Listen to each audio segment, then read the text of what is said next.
성경 말씀 보겠습니다. 구약 성경 다니엘서 오늘은 6장 하겠습니다. 1절부터 마지막 28절까지 우리 교독을 하겠습니다. 다리오가 자기의 뜻대로 고관 120명을 세워 전국을 통치하게 하고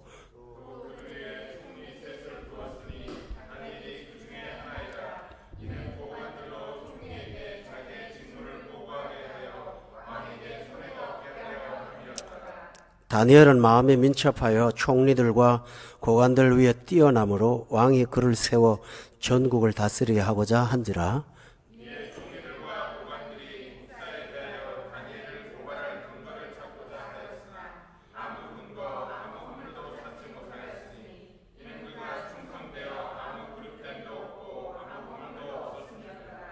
그들이 이르되 다니엘은 그 하나님의 율법에서 근거를 찾지 못하면 그를 고발할 수 없으리라 하고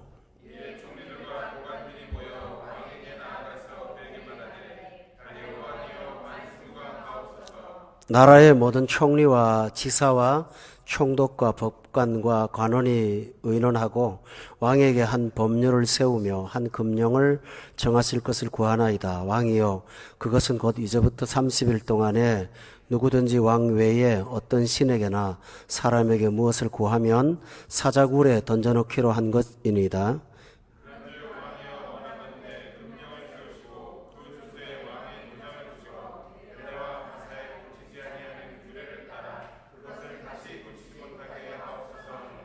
이에 다리오 왕이 조서에 왕의 도장을 찍어 금령을 내니라.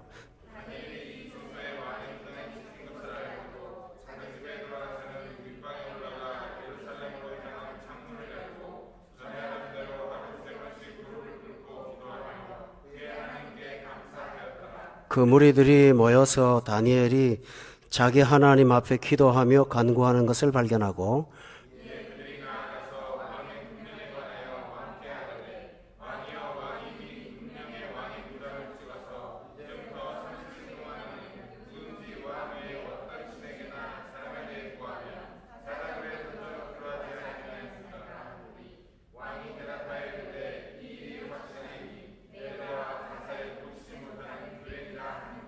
그들이 왕 앞에 말하여 이르되 왕이여, 사로잡혀 온 유다 자손 중에 다니엘이 왕과 왕의 도장이 찍힌 금령을 존중하지 아니하고 하루 3번씩 기도하나이다 하니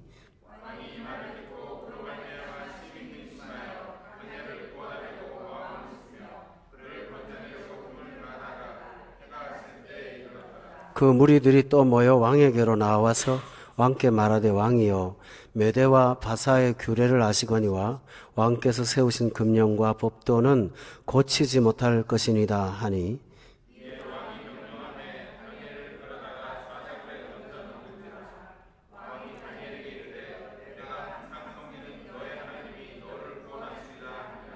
이에 돌을 굴려다가 굴 어귀를 막음에 왕이 그의 도장과 귀족들의 도장으로 봉하였으니 이는 다니엘에 대한 조치를 고치지 못하게 하려 함이었더라.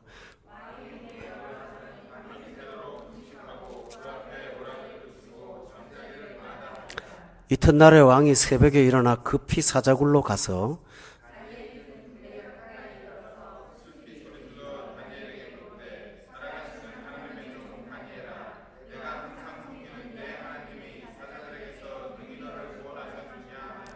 다니엘이 왕에게 아뢰되 왕이여, 원하건대 왕은 만수무강하옵소서.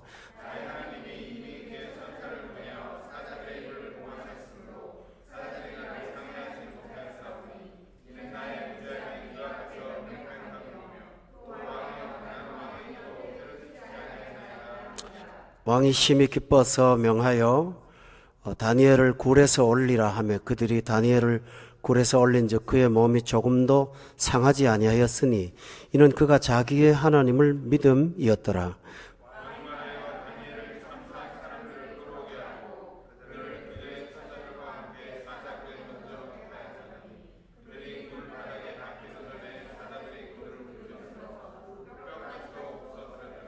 이에 다리오 왕이 온 땅에 있는 모든 백성과 나라들과 언어가 다른 모든 사람들에게 조서를 내려 이르되 원하건대 너희에게 큰 평강이 있을지어다.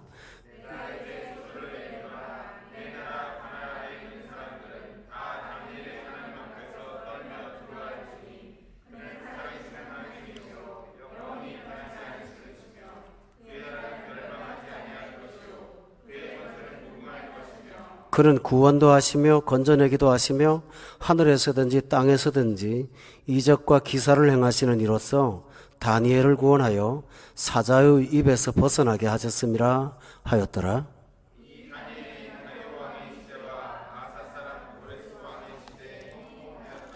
아멘. 긴 말씀 교독해서 감사합니다. 오늘은 6장 1절에 보면 다리오라는 왕 시대라고 기록되어 있습니다. 다니엘이 바벨론에 잡혀와서 지금 세 번째 왕을 맡고 있습니다. 첫 번째 왕은 그 느부갓네살 왕이죠. 그 다음에 두 번째 왕은 그 느부갓네살 왕의 아들인 벨사살 왕이었는데 세습을 했어요. 두 왕이 있을 때는 나라가 바벨론이었거든요. 그런데 세 번째 왕인 이 다리오는 벨사살 왕을 죽이고 쿠데타라고 해야 되나요? 혁명을 일으키고 왕이 된 사람입니다. 그런데 이 사람이 섰을 때 오늘 본문에 이제 다니엘이라는 사람이 나오는데 이 다니엘은 이때 나이가 대략 한 80살 정도 된 때였다고 합니다.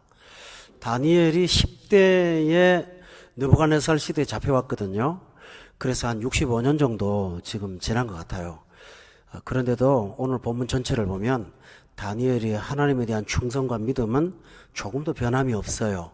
우리가 이 사실을 보면서 한 가지 교훈을 얻는데요. 신앙생활이 뜨거울 때도 있고 식을 때도 있고 또 침체될 때도 있고 뭐 여러 가지 환경의 변화가 많이 있잖아요. 근데 저는 참 부러운 게 다니엘에게서는 그런 신앙의 굴곡이 전혀 없어요. 평탄하게 꾸준하게 일정하게 점점 더 하나님과 관계가 깊어지면 깊어졌지 뒤로 물러가는 사람은 아니었거든요. 저와 여러분의 소원이 하나님 앞에 있다면 우리가 늙어서 주님 앞에 가는 그날까지 우리가 신실한 사람으로 항상 존재하기를 우리가 원합니다. 그런데 다니엘은 특별한 하나님의 은혜를 받았습니다. 왕이 3번 바뀌고요. 나라가 지금 2번 바뀌었거든요. 그런데 그는 여전히 높은 지위에 있게 됐습니다. 근데 그 지위라는 게 여러 가지 종류가 있겠는데 이 정치인이거든요. 다니엘은. 그러니까 오늘 본문에 보면 다니엘의 직책이 2절에 보니까 총리라고 돼 있어요. 총리인데 그 나라의 총리가 셋이나 되거든요. 이 셋 중에 다니엘은 수석 총리예요. 여러분 잘 아시겠지만 정치하는 사람들만큼 자리가 단명한 경우가 많지 않잖아요. 그죠? 그리고 국가가 바뀌거나 정권이 바뀌면 국무총리는 반드시 먼저 바뀌는 사람이잖아요. 좋게 일하든 어때하든 바뀌는데 이 다니엘은 왕이 3번 바뀌었어도 그런 총리의 자리에서 여전히 있을 수가 있었습니다. 그것은 비결이 하나 있습니다. 그가 하나님 앞에 신실했기 때문에 하나님 앞에 인정받은 사람이라서 세상이 바뀌고 뒤집어져도 다니엘에게 주신 하나님의 은혜는 거두어지지 않았다는 것입니다. 그래서 저와 여러분이 여기서 주목할 사실이 하나 있습니다. 그것은 세상에 잘하는 것도 필요하겠죠. 충성되고 신실하게 살아야겠지만 우리가 먼저 하나님 앞에 인정받으면 하나님 앞에 온전한 사람으로 하나님이 기뻐하는 사람이 되면 환경의 변함없이 우리는 여전히 승승장구할 수 있다는 사실을 우리가 기억해야 될 것입니다. 이게 오늘 본문의 사건이죠. 그런데 이 다니엘은 어떤 사람인가 하면 본문 3절에 보니까 이 다니엘은 마음이 민첩한 사람이라고 기록되어 있습니다. 한글 성경으로 보면 마음이 민첩하다 하는 말이 좀 사리 분별을 잘한다. 우리 이렇게 볼 수가 있거든요. 그런데 주석을 보니까 거기 뭐라고 해석되어 있냐면 마음이 민첩하다 한 거는 놀라운 영을 소유한 자다 이렇게 되어 있더라고요. 히브리어의 해석을 제가 정확하게 못하니까 주석을 참고를 했는데요. 실제로 다니엘을 다른 사람이 봤을 때 안 믿는 사람이 봤을 때도 다니엘에 대해서 그런 평가를 했던 적이 있었어요. 여러분이 그 몇 장이냐면 5장을 한번 보시기 바랍니다. 거기 보면 11절에 벨사살 왕이 있을 때 왕비가 다니엘을 말할 때 왕의 나라에 거룩한 신들의 영이 있는 사람이 있다 이렇게 소개했죠. 그러니까 벨사살 왕은 하나님 모르는 사람인데요. 그럼에도 불구하고 저 사람 성령의 사람이구나 하는 것을 알았다는 것이겠죠. 여러분, 영적 사람, 성령 충만한 사람은 교회 안에서만 구별되는 거 아니에요. 세상 사람도 알아요. 더 잘 알아요. 그런데 왜 성경에 마음이 민첩하다는 한글 번역을 바꾸지 않았을까? 제가 여러 가지로 생각을 해봤는데요. 영적인 사람이 교회 안에서 성령 충만한 사람은 참 교회 성도들이 보는 안목이 있잖아요. 근데 세상 사람들이 볼 때는 아주 분별력이 있는 거예요. 그리고 사리가 분명하고요. 저 사람이 하는 예측이나 예견은 틀림이 없는 거예요. 그러니까 마음이 민첩한 사람으로 보이는 것입니다. 여러분이 교회에서 하나님의 은혜로 성령 충만하세요. 그러면 세상 사람들은 저 사람 성령 충만하구나 그런 말은 하지 않고 정말 저분은 지혜롭구나 우리가 이렇게 볼 거예요. 왜냐하면 스데반이라는 그 신약의 집사님 한 분 아시죠? 근데 이분을 성경에서 소개할 때 뭐라고 소개하냐면은 지혜와 믿음이 충만해서라고 돼 있거든요. 그 세상 사람이 볼 때는 스데반이 지혜가 충만한 그런 사람이었다고요. 다시 말하면 다니엘의 좋은 성품은 하나님으로부터 받은 성령 충만함이라는 것을 먼저 말씀을 드리고자 합니다. 또 하나 중요한 것은 본문 4절에 보면은 다니엘이 어떤 사람이냐면요, 허물도 없고 또 충성된 사람이고 그릇한 일도 없고 라는 말을 하고 있습니다. 여기서 허물도 없다, 그릇됨도 없다 이런 말은 다니엘의 일반 삶을 말하는 것이 아니라 그의 직장 생활에서의 모습을 말하는 겁니다. 왜냐하면 4절에 보니까 총리와 고관들이 국사에 대하여 다니엘을 조사했거든요. 근데 그 사람 괜찮은 거예요. 가끔 교회 안에서는 참 신실하고 사랑받고 인정받는 형제인데 직장 생활에서는 조금 못한 사람들이 있거든요. 그래서 교회 다니는데 직장에서는 좀 부실하다고 표현을 해야 되나요? 제가 직장 생활을 잘 안 해봐가지고 모르겠어요. 그러면 예수님 욕먹죠. 근데 이 다니엘은 일반 사람들한테 허물도 없는 사람, 정말 충성된 사람, 또 고발할 근거를 못 찾을 만큼 깨끗한 사람이었습니다. 중요한 사실은 이 평가를 다니엘을 좋게 보는 사람들이 한 것이 아니고 다니엘의 정치적인 적들이 한 겁니다. 왜 했냐 하면 고발을 하려고, 그 사람이 흠을 잡으려고 그 사람을 철저히 조사한 사람들의 결과가 다니엘은 정말 괜찮은 사람이다 하는 인정을 한 것입니다. 여러분, 기왕에 신앙생활 하는 것, 세상 밖에 나가서 저나 여러분이나 여러분을 안 좋게 여기는 어쩔 수 없는 직업적인 상황 때문에 여러분을 불편하게 느낄 수밖에 없는 그 사람들한테 인정받기를 바랍니다. 이게 진짜 인정받는 거죠. 여러분이 기억하십니까? 다윗하고 사울왕하고 두 사람은 이 원수 관계였어요. 다윗이 원수는 아니었죠, 그죠? 사울이 원수였잖아요. 기회만 되면 사울이 다윗을 죽이려고 그랬잖아요. 그런데 죽기 전에 사울이 다윗을 만나가지고요, 무슨 부탁을 하는지 아세요? 내 아들을 부탁한다고, 내 가문을 좀 살려달라고. 자기가 평생 죽이려고 쫓아다녔던 원수인데 사울이 죽이고는 싶었지만 다윗을 믿는 사람이었어요. 원수가 믿어주는 사람, 정적이 믿어주는 사람.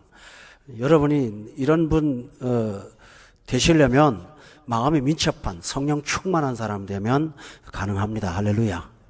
그렇게 살기를 바랍니다. 그런데 우리 예수 믿는 사람한테 엄청난 잘못된 생각이 하나 있습니다. 거룩한 생각인데요, 그게 지혜롭지 못한 생각이 하나 있거든요. 어떤 거냐 하면 내가 세상살이를 정직하게 하고 허물도 없고 그 다음에 충성되고 그러면 나는 직장에서나 하나님 앞에서나 좋은 결과를 얻을 거라고 우리는 생각을 합니다. 다시 말하면 내가 의를 행했으니까 의에 대한 결과와 보상을 사람이 기다린단 말이에요. 특히 예수님을 안 믿어도 도덕적으로나 윤리적으로 깨끗한 분들이 그런 생각을 많이 갖고 있어요. 나처럼 깨끗하게 살면 나 같은 사람은 고난을 받으면 안 돼. 나는 복을 받아야 돼. 당연한 거 아니야? 이렇게 생각을 합니다. 그런데요, 세상은 절대로 그렇지 않습니다. 심은 대로 거두어지는 것이 세상이 아닙니다. 왜냐하면 다니엘이 정직하면 할수록 이익을 보는 사람이 있고 손해보는 사람이 있거든요. 이익을 보는 사람은 누구냐 하면 6장 2절에 보세요. 여기 보면 다니엘이 그 중에 하나인데 이는 고관들로 총리에게 자기 직무를 보고하게 하여 왕에게 그 다음에 뭐란다고 그랬나요? 손해가 없대요. 그러니까 다니엘이 정직하기 때문에 왕의 재산에는 손해가 없다. 그런데 누가 손해를 보느냐 하면요, 거기 세워진 6장 1절부터 보면 고관들 있죠. 같은 직장인들. 이 본문을 보면은 요즘도 그런지 몰라도 이 부정행위가 많았던 것 같아요. 이해되십니까? 해먹는 게 많단 말이에요. 그럼 결국 누구 돈의 손해죠? 왕의 손해를 보잖아요. 그 다니엘을 세운 왕이 세운 목적은 저 사람을 세워놓으면 최소한 내 재산이 좀 손해를 덜 볼 거라. 정직하다는 거죠. 그러니까 다니엘이 있는 곳에는 부정직한 일을 못해요. 그러면 해먹고 사는 사람은 다니엘이 좋은 사람이에요? 불편하죠. 그러니까 틈을 잡아가지고 그 사람을 고발해서 자리에서 없애버리려고 하는 거예요. 우리가 예수 믿는 사람으로 하나님의 뜻을 따라 살면 이 세상에서 칭찬과 존경을 받기보다는 박해를 받을 수밖에 없습니다. 여러분, 이 사실을 너무 이상하다고 생각하지 말고 신자가 세상의 소금이 되면 당연히 받을 수 있는 그 보응이라는 사실을 기억하고 우리 세상에서는 핍박이 당연하다. 이렇게 당연시하는 것이 여러분의 영적 건강을 위해서 굉장히 중요합니다. 맞습니까? 성도들이 굉장히 억울해하고 막 힘들어하거든요. 근데 나중에는 그 원망이 내가 이렇게 착하게 살았는데 세상이 나를 인정 안 했죠? 처음엔 그러거든요. 근데 나중에는 뭐에 원망이 생기냐 하면 하나님이 어떻게 이렇게 하실 수 있어? 나는 진실하게 살았는데 왜 내 결과는 항상 어려움을 당하지? 충성되게 살았더니 휴가도 반납을 시키네? 뭐 이런 쪽으로 나가잖아요. 그때는 우리가 자신도 모르게 신실하게 사는 것에 대한 결과가 뭐냐? 하나님을 원망하게 되고 원망까지 안 하더라도 섭섭하게 되죠. 그거 절대 안 되거든요. 여러분 따라합시다. 세상에서는 너희가 환난을 당하나 담대하라. 내가 세상을 이겼노라. 예수님은 우리한테 세상에서 환난을 면제시켜 준다고 한 적이 없어요. 환난을 당하나 담대하라 그랬죠. 그리고 내가 이겼으니까 마침내 이길 거라 그랬지 지금 당장 이길 거라는 말씀은 안 하셨어요. 그래서 이 사실을 놓고 저나 여러분은 여러분이 착하게 살고 깨끗하게 살아서 주어지는 결과가 없더라도 마침내 복이 있다는 사실만 믿고 지금의 복이 없을 수도 있다는 사실을 인식하기 바랍니다. 그래야 낙담 안 해요. 실망 안 해요. 착한 사람들이 더 많이 헤맨다고 하더군요. 어떤 책에 보니까. 악한 사람들은 내가 이렇게 살았으니까 당연히 나쁜 일도 생기겠지. 근데 착한 사람은 결과가 안 오고 더 어려움을 당하면 영적으로 혼란에 빠질 때가 더 많은 거예요. 시편 73편에 보면 여러분 기억나죠? 내가 악인의 형통을 보고 미끄러질 뻔했다고 그랬잖아요. 넘어질 뻔했다고 그랬잖아요. 우리 성도들이 안 미끄러지고요, 안 넘어지는데 뻔은 하는 것 같아요. 각도가 좀 기울어갖고 불안해하는 것 같아요. 여러분 뻔하지 마세요. 똑바로 서 있기를 바랍니다. 그러려면 이 세상이라는 것이 어떤 것인가를 여러분이 꼭 알기를 주의 이름으로 축원합니다. 제 개인적인 얘기를 좀 하도록 하겠습니다. 저는 처음에 목회할 때 성경에 대한 눈이 안 떠져서 참 답답했어요. 하나님의 은혜는 아는데 체험을 있었거든요. 근데 성경을 갖고 설교를 해야 되는 전도사가 성경이 눈에 안 들어오는 거예요. 새벽기도 설교 준비 하나 하는 것도 하루 종일 걸리고요. 그래서 교회에 제가 맡은 분야에 문제가 좀 많았어요. 그냥 제가 설교하면 그날 저녁에 시골 교회에서 처음에 부교육자 있었는데 할머니들이 참 좋아하세요. 왜냐하면 자도 되거든요. 다 자니까. 그래서 제가 설교한다 그러면 성도들이 참 좋아했어. 난 그거 좋아해갖고 난 왜 좋아하나 했더니 목사님은 설교를 아주 열정적으로 하는 분인데 그분한테는 졸면 큰일 나거든요. 근데 저는 자도 다 자니까 괜찮았어요. 근데 저는 속으로 얼마나 답답했겠어요. 그러면서 기대가 있었어요. 성경에 눈이 떠지고 말씀을 잘 전하기 시작하면 그때부터 내 목회는 참 행복할 거라는 생각을 기대를 가졌거든요. 그러다가 마침내 하나님이 제게 성경에 눈을 열어주셨어요. 정말 남이 보지 못하는 거 아니라 남이 보는 만큼 보게 된 거예요. 주석을 보기 전에도 내가 보니까 주석도 내 말 하더라고요. 그래서 주석도 내 말을 하는구나. 이 정도로 깜짝 놀랐어요. 그때부터 제 목회가 행복했을까요? 아니요. 더 힘들었어요. 성경의 진리를 알고 나니까 이 진리를 넘겨놓고 아닌 척하고 설교를 못 하겠더라고요. 죄를 죄라고 말해야 되고 불행을 불행이라고 말해야 되니까 작년까지 좋았던 저분의 설교가 원래부터는 나를 친애가 되는 거예요. 그러니 듣고 나서 섭섭하지요. 저는 하나님의 주시는 신앙 양심으로 그걸 건너가지 못해요. 아닌 척하지 못하니까 그 부분 앞에서 굉장히 힘들고 아팠어요. 지금도 그런 부분들이 가끔 있죠. 여러분, 진실하게 산다고 해서 결과가 좋으리라는 법이 없다는 것을 제가 말씀드리려고 말씀드리는 거예요. 어쩌면 의를 위해 사는 사람은 행복이 다가오는 걸 기대하지 말고 의를 위해 사는 사람은 핍박을 받는다는 팔복의 진리를 여러분이 정상생활로 받아주시기를 바랍니다. 좀 마음이 자유가 되겠죠? 그러면요? 얼마나 평화로울까요? 그러나 저는 한 가지 말씀드리겠습니다. 세상 사람들이 핍박하고 우리가 정직한 것 때문에 모욕을 당할 때는 그것이 불행이 아니라는 사실이죠. 세상이 우리를 소금과 빛으로 검증해 줬다는 거 아닙니까? 그런 면에서 우리는 어떻게 될까요? 하나님을 원망하는 것이 아니라 하나님 앞에 감사해야겠죠. 세상의 부도덕함 때문에 우리가 구별된 존재가 될 수 있었다는 거, 이게 얼마나 감사하고 귀한 사실입니까? 제가 우리 교회 목회하면서 저한테 긍지가 항상 떠나지 않는 긍지가 하나 있습니다. 그 긍지가 여러 개 있는데 그 중에 하나는 우리 교회 성도들이 참 세상적으로 진실한 분들이라는 겁니다. 이 강단이 어딘데 제가 없는 말을 하겠습니까? 정직하고 진실하고 바깥에서 여러분이 순전한 사람으로 인정받는 거에 대한 자긍심이 있어요. 그래서 제가 속으로 교만 떱니다. 뭐냐, 내가 목회를 잘해서 이런 거야. 이렇게 생각을 하죠. 그렇지만 그 정직하기 때문에 어려움 많이 당하세요. 근데 저는 그때마다 집사님, 그거 하나님이 당신을 성령의 사람으로 보여주시는 거야 하고 저는 속으로 되뇌입니다. 여러분, 저와 함께 그것을 긍지로 갖고 살기를 주의 이름으로 축원합니다. 그런데 세상한테 이길 수 없는 문제가 하나 있습니다. 아무리 허물이 없고 흠이 없고 그래도요, 우리가 세상하고 그 부분으로 맞닥뜨리면 우리가 세상이 표면적으로 집니다. 그게 뭐냐 하면 6장 5절에 보세요. 다 같이 한번 읽어봐요. 시작.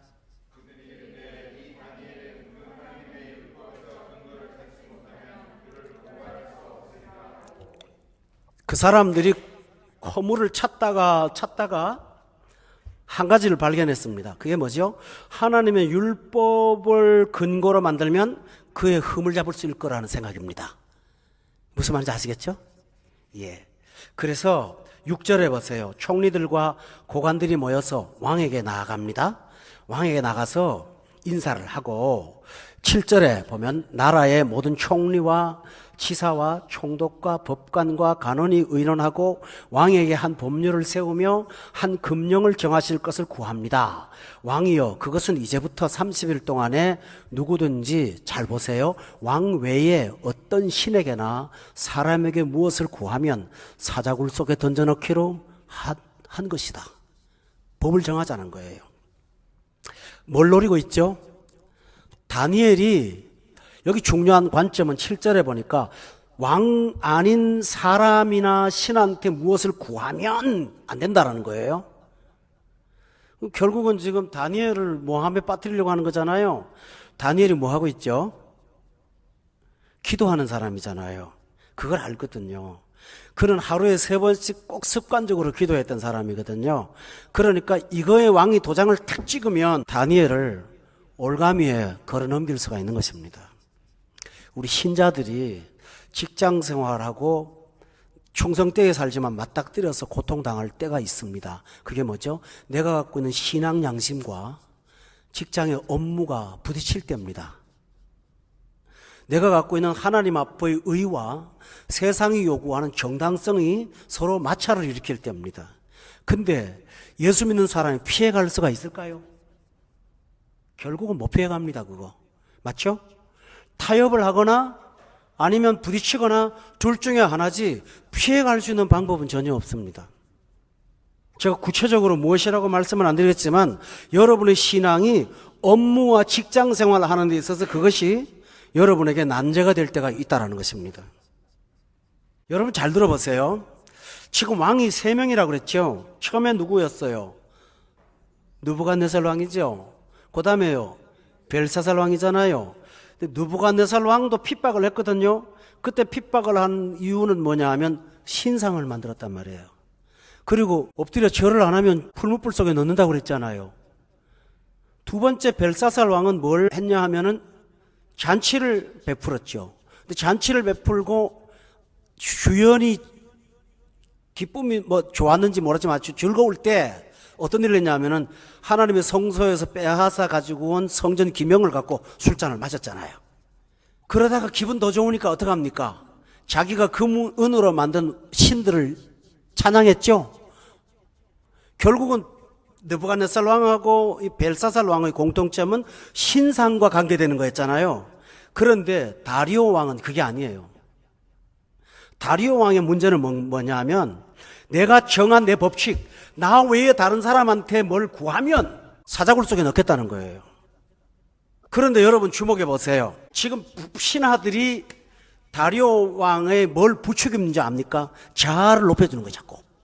그렇죠? 자아를 부추겨주면서 하는 말이 어느 정도까지냐? 신한테도 구하지 말고 왕한테 구해야 됩니다. 그러니까 왕은 신보다 더 높은 분입니다. 살짝 띄워놨죠.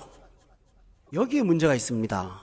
우리가 직장생활이나 사회생활에서 가장 큰 난제가 뭔지 압니까? 직장의 이익이나 유익이 아니라 중요한 문제는 자아가 신인데 그 자아가 신의 사람의 명령을 우리가 예수 때문에 거부하는 것, 이것이 문제가 돼요.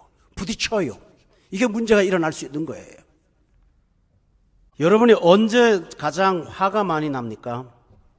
돈 손해본다고 화납니까? 그럴 수 있어요.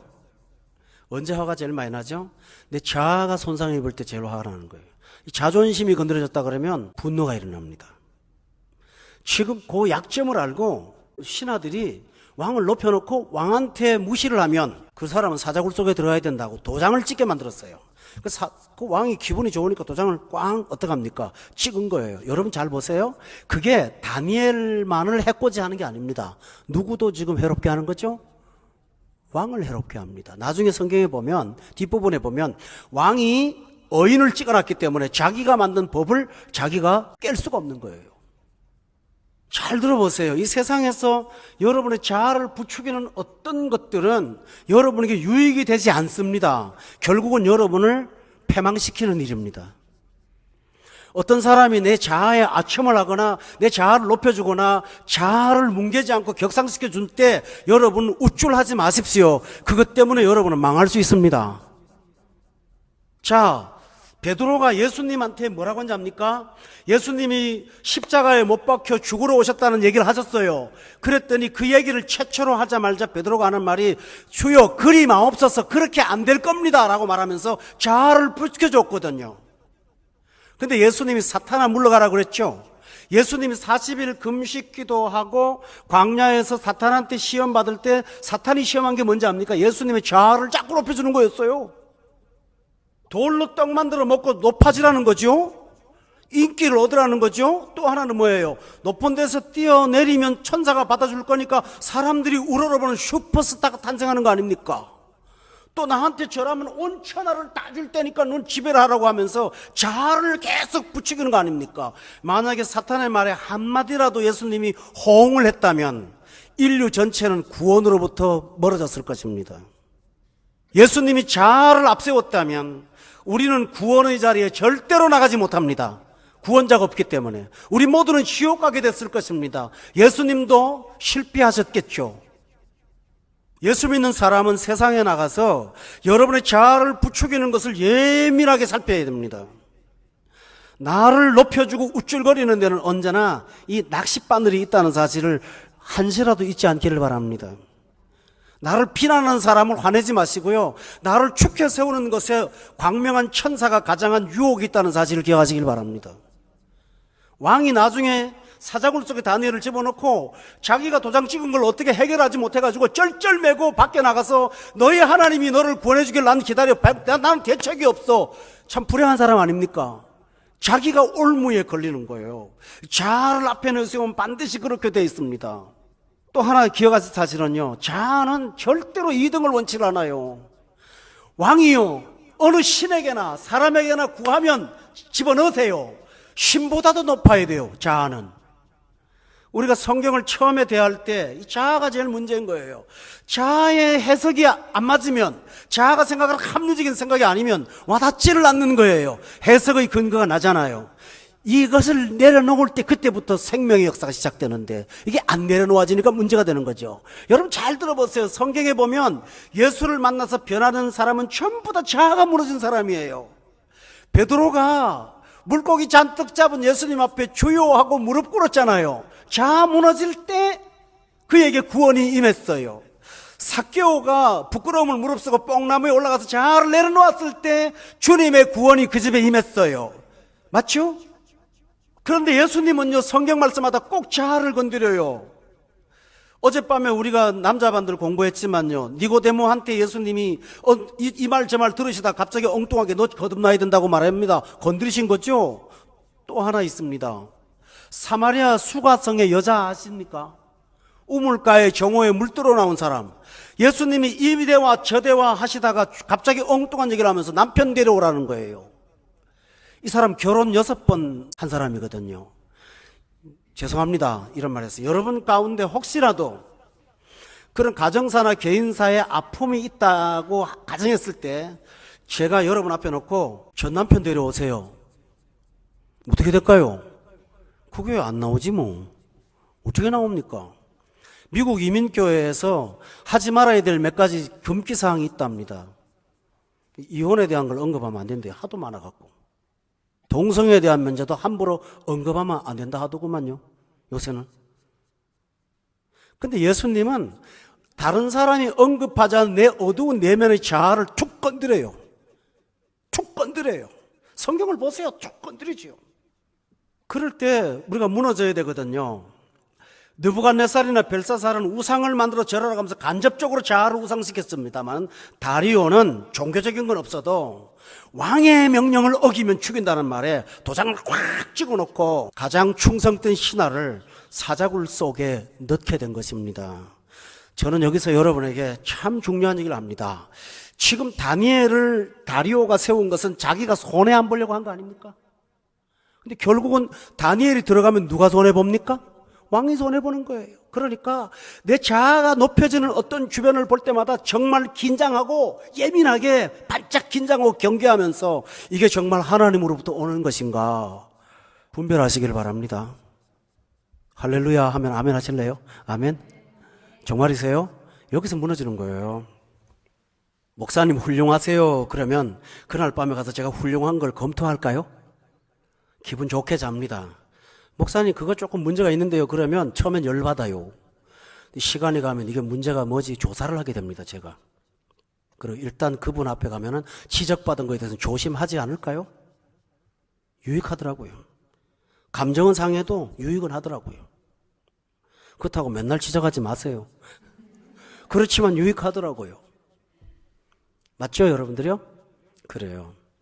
자아가 높여지는 건 별로 좋은 게 아닙니다. 찬송가에 참 귀한 말 있잖아요. 나와 세상은 간 곳 없고, 그 다음에 뭐라 그랬죠? 구속한 주만 보이도다. 이것이 나의 간증이요, 이것이 나의 찬송일세. 나 사는 동안 없이 구주만 찬송하리로다.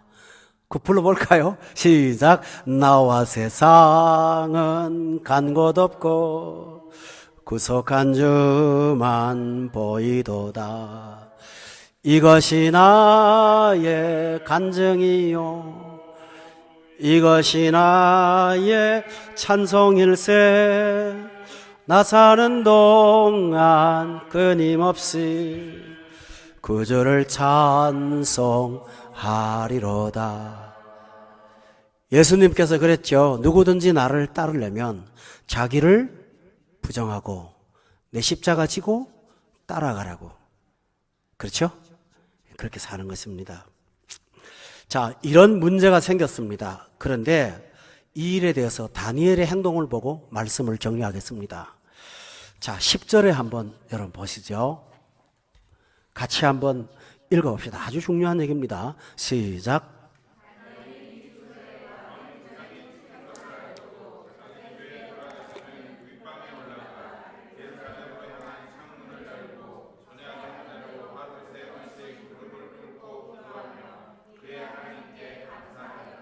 자, 다니엘이 어떤 방식으로 반응했는지를 몇 가지를 정리하겠습니다. 첫째 보면 왕의 도장이 찍힌 것을 알고도라고 했습니다.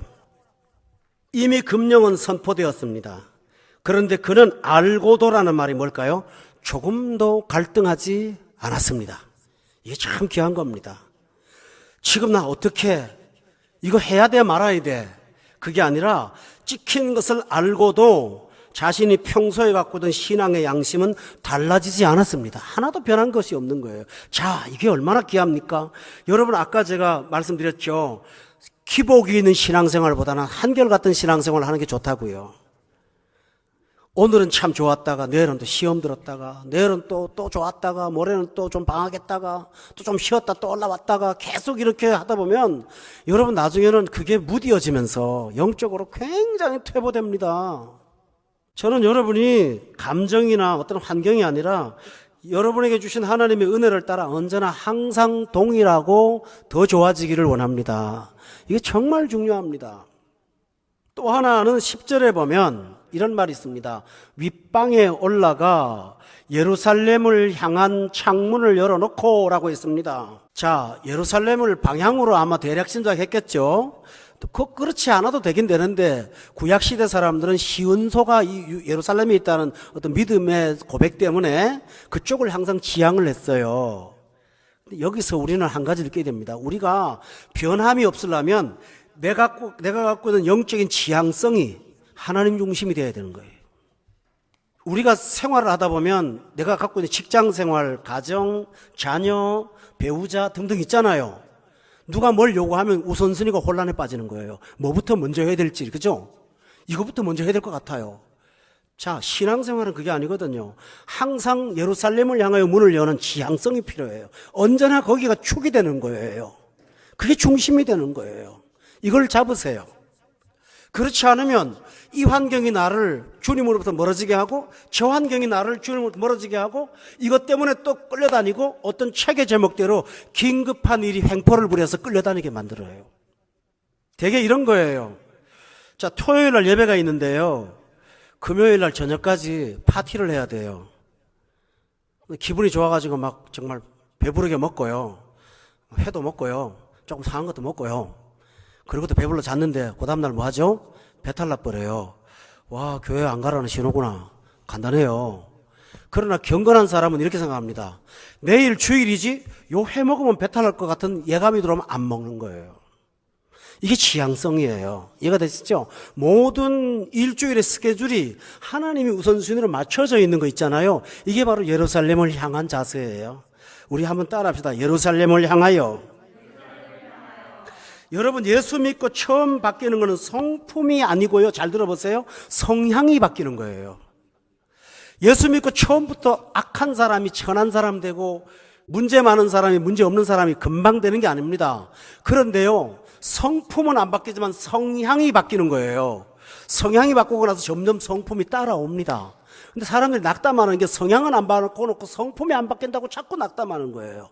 여러분, 성향을 바꿔놓으면 성품은 따라오는데 어느덧 나도 모르게 내가 예수 닮아가는 거거든요. 근데 성향은 항상 세상인데 어떻게 됩니까?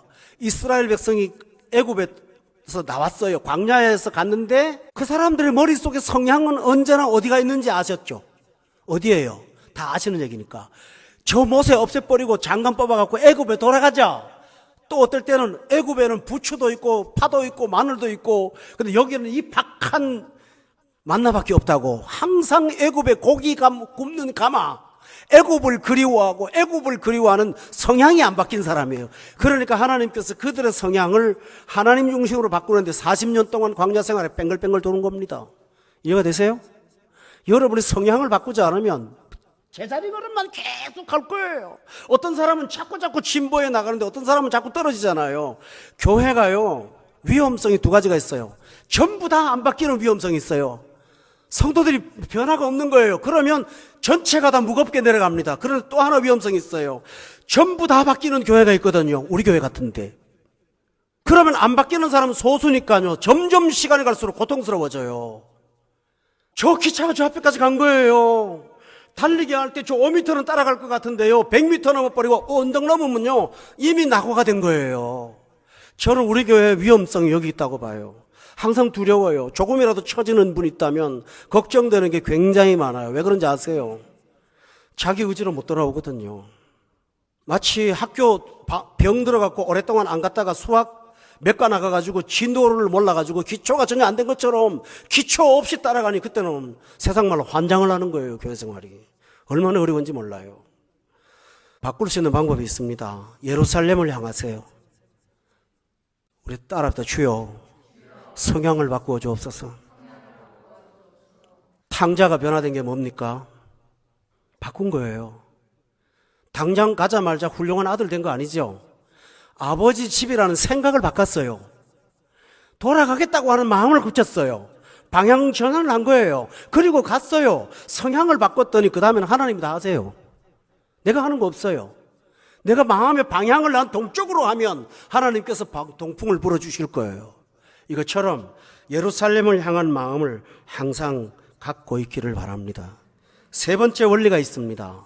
그것은 아주 중요한 내용입니다. 10절에 보세요.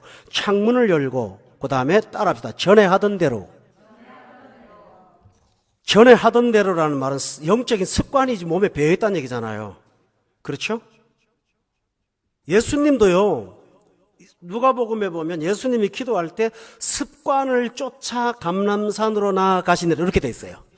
그 십자가를 지는 날 때문에 긴급하게 겟세마네 동산에 올라간 게 아니고요, 습관을 쫓아 감람산에 올라갔다 이렇게 돼 있어요. 맞죠?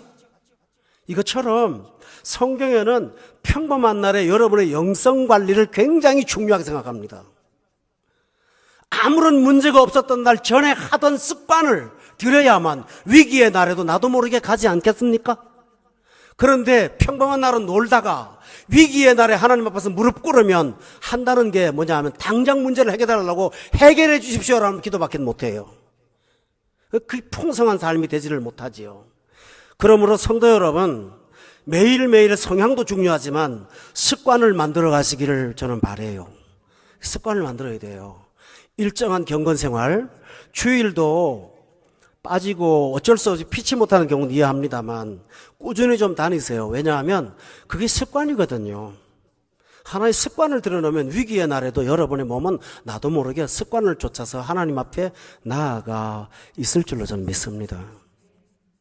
또 하나 있습니다. 여기 10절에 보면 하루에 3번씩 무릎 꿇고 기도하며, 그 다음에 읽어봅시다. 거기에 시작. 지금 다니엘이 만난 것은 사자굴 속에 끌려 들어가는 위험이잖아요. 그렇다면 그가 지금 긴급한 기도의 제목이 있다면 뭘까요? 하나님 살려주세요 아닐까요? 구출해 주세요 아닐까요? 그러나 그는 무슨 기도를 합니까? 그의 하나님께 뭐 했죠? 감사합니다. 평소에 경건의 습관이 드는 분들은 위기를 만날 때 위기를 보지 않고 이 위기 속에도 더 큰 구원이 있다는 사실을 봐요. 보세요. 신자들에게 하나님이 주는 은혜는 위기가 크면 더 큰 구원을 경험해요. 요단강을 건널 때의 구원과 홍해를 건널 때의 구원은 동일하지만 차이가 있겠죠. 요단강은 강 건너는 체험이고요. 홍해는요, 바다 건너는 체험이잖아요. 강하고 바다하고 뭐가 더 어려운 큰 구원입니까? 요단강 건널 때는 그냥 물만 끊어졌잖아요. 그러나 홍해를 건널 때는 따라오던 애국 백성도 다 따라 죽었거든요. 그래서 예수 믿는 신자들은 위험한 일을 당하잖아요. 어려움을 당할 때 머릿속에 탁 돌아가는 습관이 있습니다. 아, 이걸 통해서 하나님 뭘 하시려고 그러지? 맞습니까? 불안해하지 않아요. 내 가족 중에 누가 나를 너무 텐션을 주고 힘들게 해요. 그럴 때 이 일을 통해서 하나님 뭘 만들려고 이러시지? 하고 생각이 그렇게 돌아갑니다. 위기로 안 봐요. 그러니까 나도 모르게 하나님 이런 상황 속에서 나를 연단시켜 주심을 감사합니다. 아멘.